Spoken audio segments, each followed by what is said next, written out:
आज हम एक ऐसे रहस्यमय हथियार की कहानी में उतरेंगे जिसे कहते हैं कि वो ब्रह्मांड का सबसे शक्तिशाली अस्त्र था।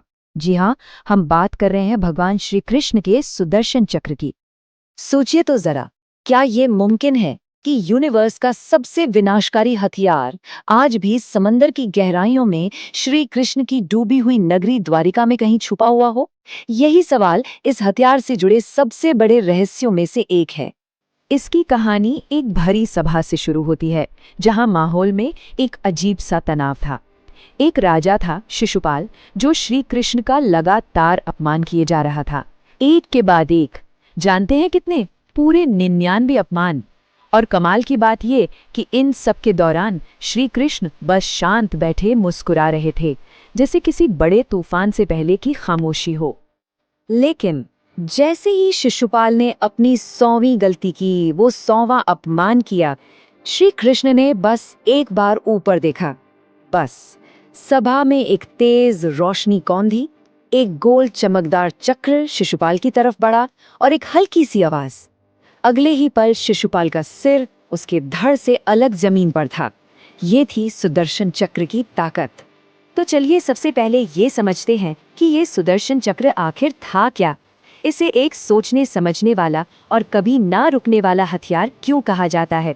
सुदर्शन ये एक संस्कृत शब्द है जिसका मतलब है शुभ दर्शन। लेकिन ये कोई आम चक्र या हथियार नहीं था। इसे एक सजीव, एक सोचने समझने वाला हथियार कहा गया है, जो चलाने वाले के मन की बात पर काम करता था।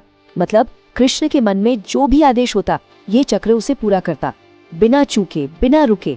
इसकी शक्ति का एक बहुत ही दिलचस्प किस्सा महाभारत के युद्ध का है। जब अर्जुन ने कसम खाई थी कि वो सूर्यास्त से पहले जयद्रथ को मार देंगे, तो कौरवों ने जयद्रथ को छिपा दिया। तब श्री कृष्ण ने सुदर्शन चक्र से सूरज को ही ढक लिया। दिन में ही रात जैसा अंधेरा छा गया। जयद्रथ ये सोचकर बाहर आ गया कि वो बच गया, और बस अर्जुन ने अपना काम कर दिया। एक और कहानी है।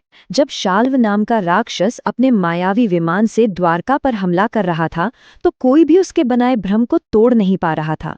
तब श्री कृष्ण ने सुदर्शन चक्र को भेजा और बिजली की रफ्तार से उस चक्र ने विमान को बीच से चीर दिया और शाल्व का सारा माया जाल एक पल में खत्म हो गया। लेकिन इसकी ताकत सिर्फ स्पीड और विनाश तक ही नहीं थी। ये चक्र तो समय और ब्रह्मांड की सीमाओं से भी कहीं आगे था। इसकी सबसे हैरान कर देने वाली कहानी है दुर्वासा ऋषि की। जब उन्होंने श्री कृष्ण के एक भक्त को श्राप दिया, तो कृष्ण ने सुदर्शन चक्र को उनके पीछे भेज दिया। अपनी जान बचाने के लिए दुर्वासा ऋषि भागे। पहले वो पृथ्वी पर भागे, फिर सृष्टि के रचयिता के लोग ब्रह्मलोक गए, फिर संहार के देवता के लोग शिवलोक पहुंचे। उन्होंने हर ब्रह्मांड में, हर आयाम में शरण मांगी, लेकिन चक्र एक गाइडेड मिसाइल की तरह उनका पीछा करता रहा। आखिर में थक हार कर उन्हें वापस पृथ्वी पर लौटकर ही माफी मांगनी पड़ी। ये घटना बताती है कि ये चक्र किसी भी दुनिया या किसी भी डायमेंशन में अपने टारगेट का पीछा कर सकता था। शायद इसीलिए ऋग्वेद में इसे काल चक्र यानी समय का पहिया भी कहा गया है। एक ऐसा हथियार जो हर लोक और हर हकीकत से परे था। पर इतना शक्तिशाली हथियार आखिर बना कैसे? इसकी पैदाइश को लेकर भी दो अलग अलग पौराणिक कथाएं हैं। देखिए, विष्णु पुराण के हिसाब से इसे देवताओं के आर्किटेक्ट विश्वकर्मा ने बनाया था। उन्होंने सूर्यदेव के तेज को थोड़ा कम करके उसकी बची हुई धूल से इसे घड़ा। वहीं दूसरी तरफ महाभारत कहती है कि ये चक्र भगवान विष्णु को भगवान शिव से मिला था, उनकी बहुत ही कठोर तपस्या के बाद एक वरदान के रूप में। अब इन अविश्वसनीय शक्तियों की कहानियों को सुनकर एक दिलचस्प सवाल उठता है।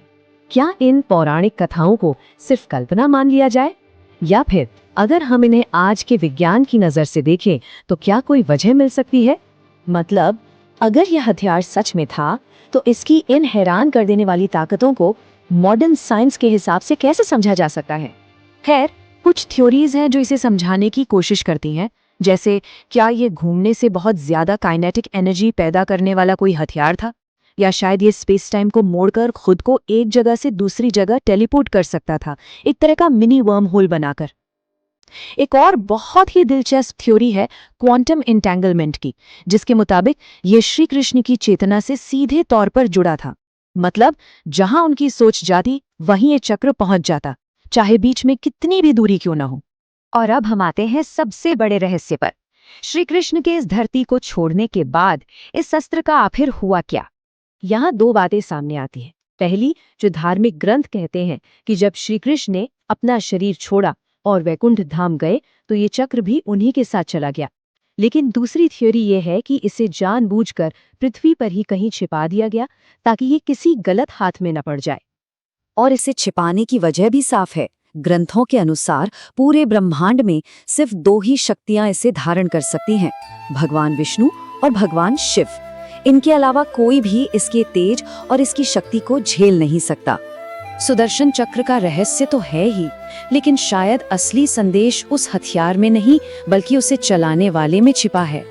जरा सोचिए, वो इंसान जिसके पास ब्रह्मांड का सबसे शक्तिशाली अस्त्र था, उसने धर्म की स्थापना के लिए एक सारथी बनना मंजूर किया, सैकड़ों अपमान सहे और आखिर में अपने ही राज्य को अपनी आंखों के सामने समुद्र में डूबते हुए देखा। ये हमें क्या सिखाता है?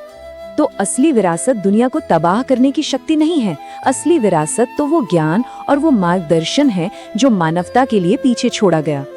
श्री कृष्ण का असली संदेश उनके कर्मों और उनकी शिक्षाओं में है, ना कि उनके किसी अस्त्र में।